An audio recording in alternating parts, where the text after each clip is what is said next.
हैं national curriculum framework का जो प्री ड्राफ्ट है वो शिक्षा मंत्रालय ने जारी कर दिया है और सुझाव भी मांगे हैं। इसरो प्रमुख के कस्तूरी रंजन की अध्यक्षता वाली समिति ने इसको तैयार किया है और मौका 5वां है जब फ्रेमवर्क को संशोधित किया जाना है। इसमें खास बात यह है कि छात्र अपनी पसंद से विषयों का चयन कर सकते हैं। परीक्षा के तनाव को दूर करने की कोशिश। अब तक साल में एक बार होने वाली बोर्ड परीक्षा नेशनल करिकुलम फ्रेमवर्क के अमल में आने के बाद 2 बार होंगी। साथ ही 9वीं और 10वीं के छात्रों को हर साल 8 पेपर पास करने की सिफारिश की गई है। अभी फिलहाल कक्षा 10 में कम से कम 5 विषयों को ही पास करना होता है।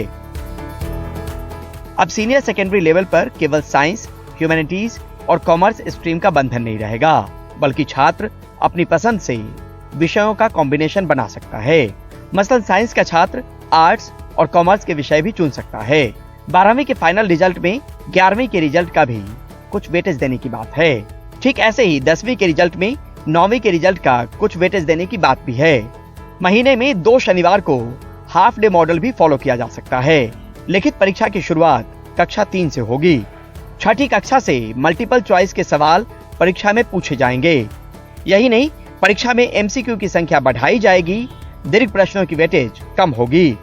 3 types of courses they have given. Few are mandatory, few are vocational, few are choice based. Right. ये बच्चों के लिए बहुत अच्छा है क्योंकि बच्चे अपनी क्यूरियोसिटी, अपनी इंक्विजिटिवनेस, अपने पैशन, इंटरेस्ट के हिसाब से सब्जेक्ट सिलेक्ट कर सकते हैं, ना कि अगर साइंस पढ़ना है तो physics, chemistry, maths and computer science ही पढ़ना है ना। अगर कॉमर्स वाला बच्चा पायलट बनना चाह रहा है तो हम उसको फिजिक्स दे सकते हैं, या साइंस वाला बच्चा लीगल स्टडीज पढ़ सकता है। NCF में और भी ज्यादा चॉइसेस बच्चों को मिल रहा है। नेशनल करिकुलम फ्रेमवर्क में क्लास की टाइमिंग से लेकर छात्रों के मूल्यांकन और बाकी गतिविधियों के लिए भी दिन निर्धारित करने की सिफारिश भी शामिल है, लेकिन कुछ शिक्षाविद आपत्तियां भी उठा रहे हैं। खासकर 10वीं में जिस तरह का एक प्रारूप बना है कि इसमें अब 16 तरह के कोर्स आपको करने हैं, 8 डिसिप्लिनरी एरियाज दिए हैं, और सबसे ज्यादा ये कि जो इतने सारे चॉइसेस दिए हैं उसमें कोई भी एक स्कूल 3 कैटेगरीज के अंडर एक करिकुलम एरिया लेके वो स्कूल चला सकता है शुरू में जी। तो वो जो है ना, वही सबसे दिक्कत है। फ्लेक्सिबिलिटी अच्छी है। दूसरा जो कहा जाता है कि in principle exam on demand, उसके पक्ष में हम नहीं है। बहुत कुछ सेंट्रलाइज ना किया जाए।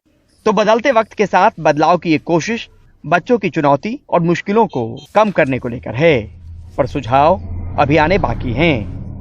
नई दिल्ली से परिमल कुमार, NDTV इंडिया।